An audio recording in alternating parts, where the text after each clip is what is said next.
Quando você penteia os cabelos, alguns fios ficam ali na escova, no pente. Você já parou pra observar isso? Ou então durante o banho, né? Sei lá, lavando o cabelo, botando aquele creme de hidratação. Você nota que os fios ficam no ralo?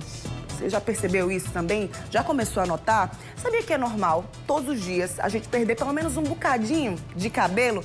Mas como é que faz para saber se de fato aquela quantidade que a gente vê no pente, na escova, no próprio ralo do banheiro mesmo, se essa quantidade que fica por ali é motivo para a gente se preocupar? É assunto para agora, certo? Aqui no Mulher Demais, e a gente convidou um time reforçado, tá? Deixa eu apresentar esse time aqui para vocês, a médica dermatologista Larissa Carvalho, bom dia.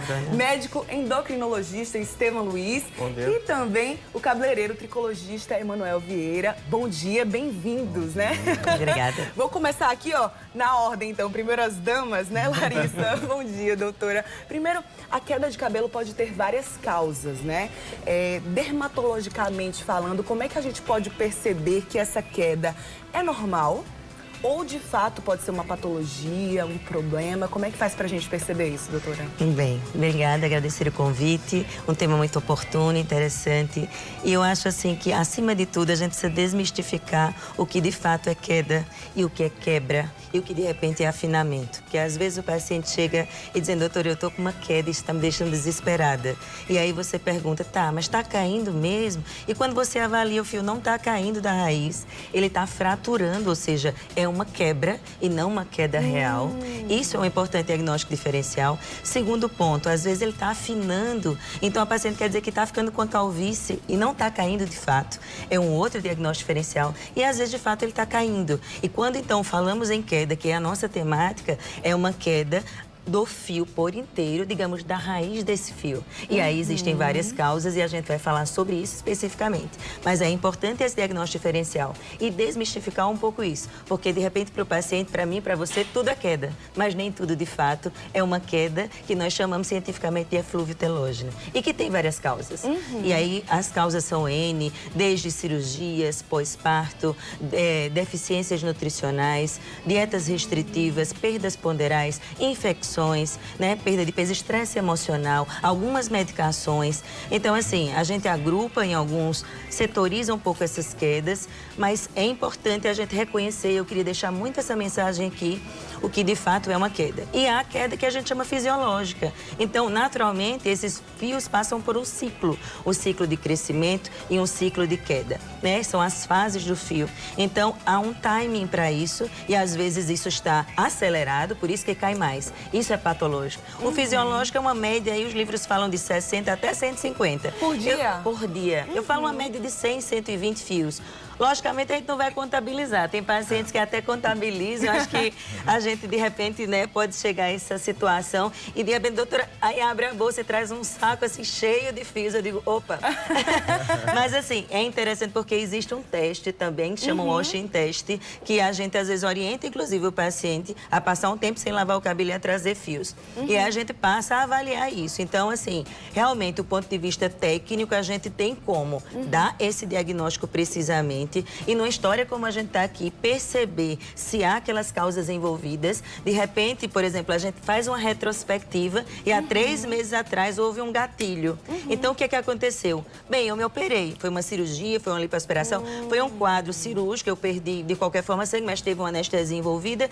E aí, o que é que acontece? Em sua sabedoria, Deus nos criou com uma fábrica à parte, que é o pelo. Eu acho muito lindo. A senhora falou sobre a questão dos hormônios, né? Justamente isso que eu quero passar aqui para o doutor Estevam, né? A partir de que momento esses hormônios, de fato, podem influenciar nessa queda de cabelo, né? Lembrando que hormônios são substâncias que são produzidas em um local que vão agir em outra à distância. Quando se fala em pelo, a primeira queda de pelo, queda de cabelo, a primeira coisa que vem em mente é a testosterona. Mas existem outras condições relacionadas aos hormônios nas quais tem a perda de peso, que existe a perda de peso. Entre elas é o hiper ou hipotiroidismo. Muita gente pensa que não, só é o hiper, que é a produção acelerada do hormônio da tireoide pela glândula tireoide. Mas o hipo também vai levar a essa perda de maneira localizada e o hiper é mais de maneira geral. Outra condição relacionada com o hormônio em que nós encontramos a queda do cabelo existe o estresse, que está relacionado com o hormônio cortisol, que leva também à queda de cabelo. Caramba! E também uma que ninguém pensa, que ninguém lembra, porque não tem teoricamente não teria nada a ver, que é o aumento de peso. Pacientes que têm aumento de peso, elas têm uma resistência à insulina aumentada, e essa resistência insulínica, ela vai provocar um aumento da produção dos hormônios, digamos, androgênicos, que são mais comuns nos homens, as mulheres também têm numa concentração menor, nos homens a concentração é bem maior, e esses hormônios produzidos em decorrência a esse distúrbio hormonal vai levar à queda de pelo. Como? O hormônio semelhante à testosterona vai agir no bulbo capilar, provocando o seu dano e consequentemente, a sua queda. Caramba. E a outra questão hormonal, que é a mais comum, que o pessoal fala muito, o paciente chega muito relacionando, é a suplementação ou a reposição de testosterona, que vai haver uma conversão a nível do pelo da testosterona e de hidrotesto. Esse hormônio, por sua vez, vai levar à queda do pelo, aumenta a oleosidade e diminui, digamos assim, a raiz do pelo e ele cai. Entendi. Agora passando aqui a bola para Emanuel, né? São muitos detalhes a gente está vendo aqui. Emanuel, que é cabeleireiro, tricologista. Primeiro explica o que é ser um tricologista, né? Que ferramenta é essa? Que profissão é essa? Primeiramente, bom dia, né? Bom dia ao pessoal de casa. A tricologia é o estudo da fibra capilar. Ela, por sua vez, o profissional diagnostica os problemas, assim como a doutora Larissa falou, o doutor Estevão também já falou. Eu vou apenas reforçar, porque o que eles falaram é de fato que acontece a reação da fibra capilar. Então, assim, você vai estudar a fibra, você vai direcionar. No meu caso, quando recebo um cliente que está com determinada situação, determinado problema na fibra, eu indico para um especialista que seja capacitado para cuidar da continuidade desse tratamento. Quando é algo que eu posso resolver como profissional, eu posso cuidar muito bem da fibra, como, por exemplo, a quebra capilar, né?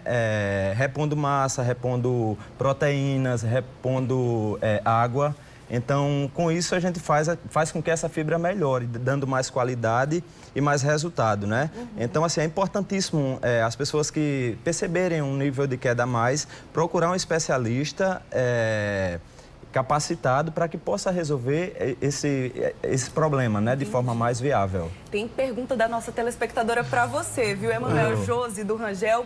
Josi, beijo para você, viu? Ela disse que o cabelo dela, além de cair muito, forma muitos nós. E ela quer saber se isso é normal ou não. Depende aí, como é que você podia...